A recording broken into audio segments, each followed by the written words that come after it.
আরে বাবা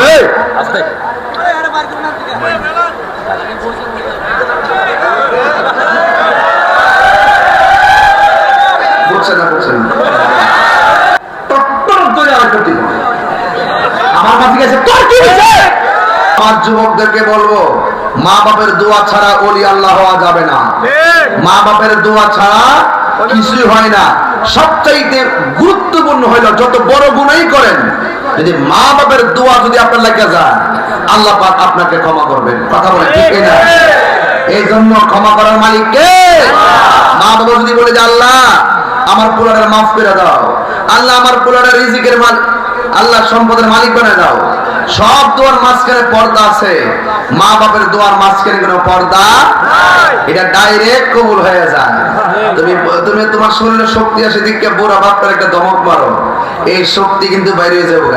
তুমি কাগজে বুড়ির পরে লিখা রাখো, তোমার বাপ মারে তুমি যদি অবজ্ঞা করো, একদিন তোমার সন্তান যখন আসবে, ওই সন্তানের বউ তোমার গালে জুতা দিয়া পিটাবে। কথা বলেন ঠিক না? কামা তাদিন উতুদান, যেমন কর্ম তেমন ফল। মা বাপকে কষ্ট দিয়া তাহিরির কাছে মুরিদ হইয়া বাড়িতে গরু লইয়া যাইবেন, তোমার মতন মুরিদ তাহিরি দরকার নাই। কথা বলেন ঠিক না? এই জন্য মা বাপের খেদমত লাগবে কি লাগবে না?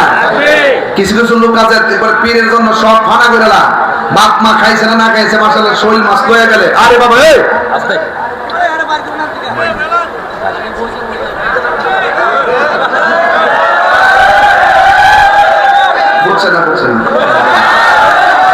আল্লাহু আকবার জোরে গান, আরো জোরে আল্লাহু আকবার।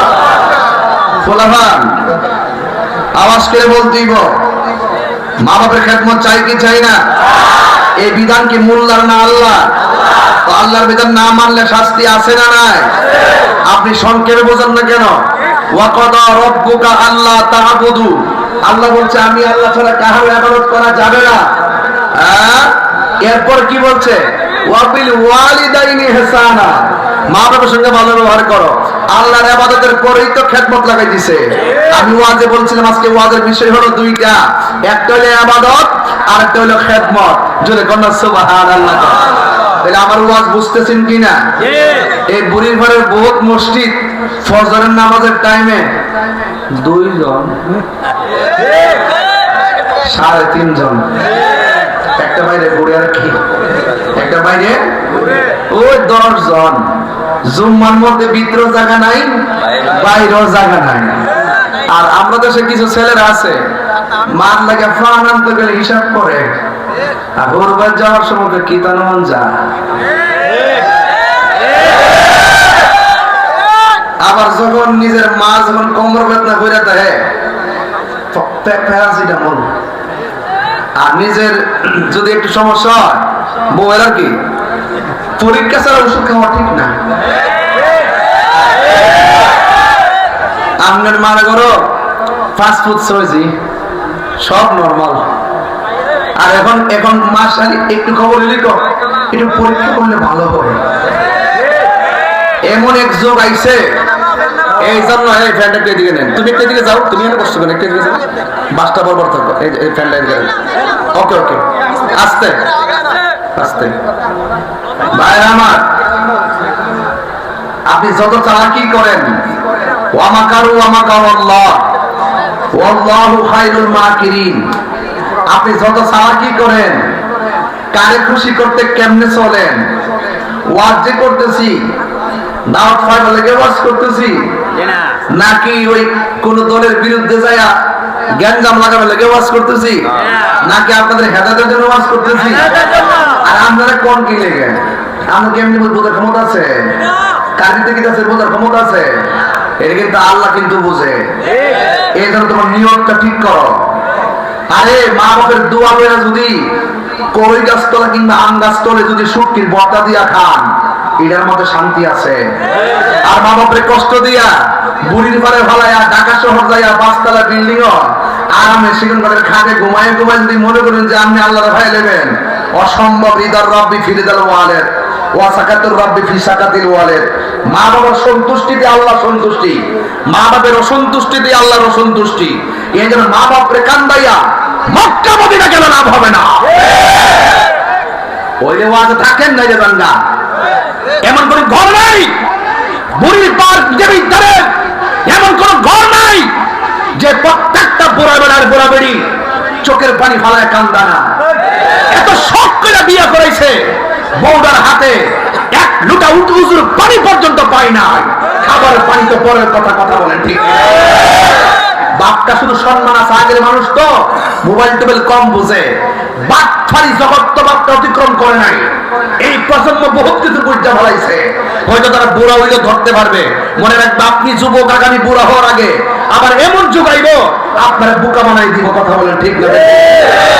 আপনি যেভাবে কষ্টটা দিচ্ছেন বাপটার আত্মসম্মান আছে দেখা বুড়ির পরে দোকানে যায় আর কয় না।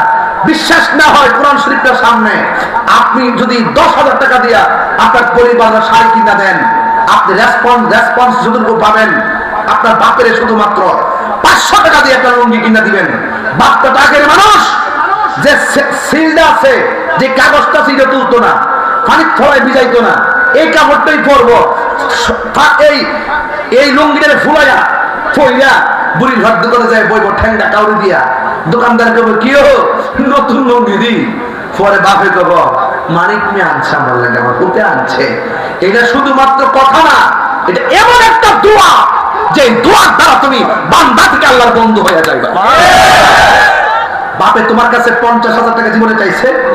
এই বুড়া বাপটা তুমি যে 3 কোটি টাকা 8 কোটি টাকার মালিক, তোমার বাপে কি তোমার কাছে 50,000 টাকা চাইছে? এক যুবক চাইছে? কেন চাই নাই? বাপে আমি বুড়া মানুষ টিহা দা কিতা করু, মা তো আমি বুড়া মহিলা টিহা দা কিতা করু, পুত্রে ও ভোট টিহানা থামা রেখিস, কাজে লাগবো। হ্যাঁ, বিদেশ থেকে স্বর্ণ আনলে জিগাও না, গোপনে নিয়া একবার কি বান্ডিংটা গোপনে নিয়ে দে, তোমার লেগে আনছি বুঝছো? হ্যাঁ, পাশের বাড়ির মহিলা তো কি গো তোমার বুদ্ধি, তোমার বউ লেগে বলে 5 ভরি স্বর্ণ আনছে, তো মা আমি দি শুনছি না। ও আচ্ছা আচ্ছা, আনছে ভালো হয়েছে।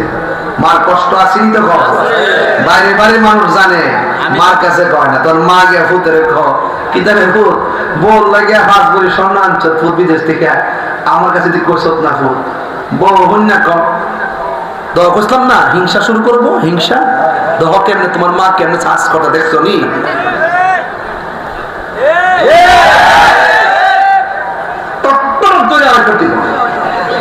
আমার মাঝে গেছে তোর কি হয়েছে? ফুতের কিন্তু ঠিকই কান্দে, কইতো বউডারে ডর আর কি। হ্যাঁ বিয়া করছে না, হ্যাঁ বিয়া বইছে। আমার যুবক বলে মানে হাত কি না বলো, ঠিক কি না বলো, পরিষ্কার কথা। যত সালাকি করেন তখন মা কয় পুত্রে আমার কাছে যদি কইতি স্বর্ণাঞ্চত আমি সারা রাত বাইরে থেকে পাহাড় দিলাম যেন সুরে বাড়িতে না ঢুকতে পারে। এটা না মা, ওই মা পুত্রের আজাব দেখে হাসতেছে। তোর উল্টে গেছে কিনা হিসাবটা, উল্টে গেছে কিনা? কেন হাসতেছে? কারণ দেখেন